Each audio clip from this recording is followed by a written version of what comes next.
အဲ့လိုရအခုကြောက်ထားရှိတာတော့တခုကြီးကြုံကြတာများတော့ဒီအောင်ဘယ်နှပုံအလုံးကြီးပေါ့ဘယ်နှပုံရစီးပင်းကိုပြောလိုက်တာမနေ့ဒီဘယ်နှချောင်းမှတင်မတင်မဲနဲ့စောင့် ရန်ကုန်တိုင်းတန်လင်းမြို့နယ်ကစိန်ကုန်းပလီကိုမြို့ဘာသာသာသနာစောင့်ရှောက်ရေးအဖွဲ့မဘာသာအမိခံ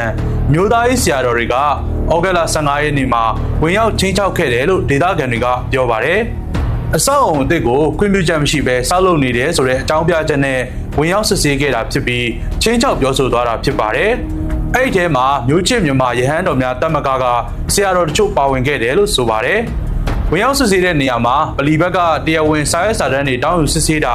အဆောက်အုံတည်ဆောက်မှုနဲ့ပတ်သက်ပြီးမေးမြန်းတာတွေအပြင်အစိုးရဌာနတွေကိုလက်ငွေပေးခဲ့တာရှိမရှိမေးမြန်းတာတွေလည်းရှိခဲ့တယ်လို့ဆရာတော်တွေရဲ့လူမှုကွန်ရက်ကရုပ်သံမှတ်တမ်းတွေရသိရပါတယ်။ပလီမှာအဆောက်အုံတည်ဆောက်လုပ်နေတယ်ဆိုတဲ့ဒေသခံတွေရဲ့တိုင်ကြားမှုတွေကိုသက်ဆိုင်ရာဌာနတွေကထိထိရောက်ရောက်ဆောင်ရွက်ခြင်းမရှိတာကြောင့်ကိုယ်တိုင်ဝင်ရောက်စစ်ဆေးခဲ့တာလို့မြို့ချစ်မြန်မာရဟန်းတော်များတမကအတွင်းရေးမှူးဦးသူစိတ်ဓာတ်ကပြည်တွင်းမီဒီယာတစ်ခုမှာပြောထားပါတယ်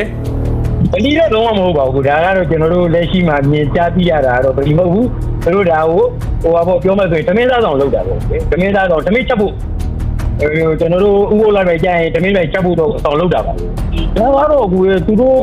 ဒီဆရာတော်ကြီးကိုလည်းဒါတယောက်ကတော့မသူနားကောင်းကောင်းကမရှင်းပြပဲနဲ့ဗလီဆိုပြီးတော့ပြောလိုက်တော့ဆရာတော်ကြီးကလည်းဒါဗလီဆိုပြီးတော့ထင်မြောင်ထင်မှဖြစ်ပြီးတော့လာပြီးတော့ကြည့်ရတင်နေကွယ်ဒါစစ်တာပေါ့ကွယ်ဘယ်လိုပေါ့အခုကတော့နည်းနည်းလေးတော့တစ်ချက်ကျော်သွားတဲ့သဘောမျိုးတော့ဖြစ်သွားတာပေါ့ကွယ်